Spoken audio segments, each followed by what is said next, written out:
Hello and welcome back to Bluehat Cybersec Academy. In this lesson, I am going to explain the following topics. First, how passwords work, then password advice and examples, and finally, I will discuss password protection. These topics are part of Domain 5, Security Operations Concepts in the Certified in Cybersecurity exam, and are useful for both exam preparation and building a strong cybersecurity foundation. So, let's begin. Passwords are often stored as a fixed hash value, or digest, so that the system can verify whether your password matches without the actual password ever being visible. A more secure password that includes alphanumeric and special characters will generate a different and more complex hash digest. However, this traditional system of password management is already becoming obsolete. For security purposes, users are often required to generate a new password with a minimum number of characters. The software behind the system recognizes the hash function and determines whether the password is sufficiently secure. If it is not, the system will prompt the user to create a stronger password. Despite these protections, attackers can still use password hashes to guess passwords offline.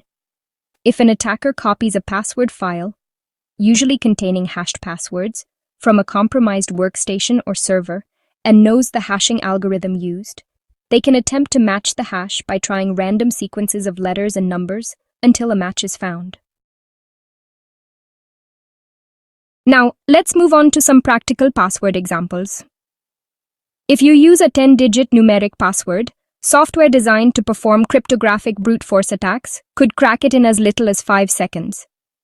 Many people believe that an 8-character password with a mix of characters is sufficiently secure, and this is often the standard requirement.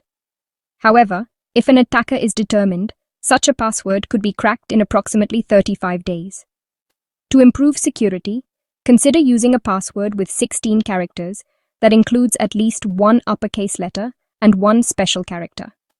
With a mix of upper and lowercase letters and special characters, it could take an estimated 152,000 years to crack.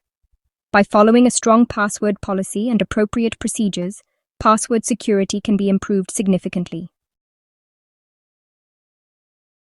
Let's move further into password protection. Most users, rely on multiple passwords across different systems. Password managers are commonly used to store these passwords, so users do not have to remember every security code. The greatest disadvantage of password managers is the risk of compromise. These tools may be protected by a weak password or passphrase chosen by the user, making them vulnerable.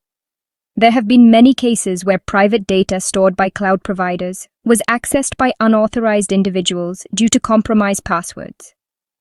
Organizations should encourage the use of different passwords for different systems and should provide recommended password management solutions to their users. Examples of poor password protection practices that should be avoided include reusing passwords across multiple systems, especially for both business and personal use, writing down passwords and leaving them in unsecured locations, and sharing passwords with technical support staff or co-workers.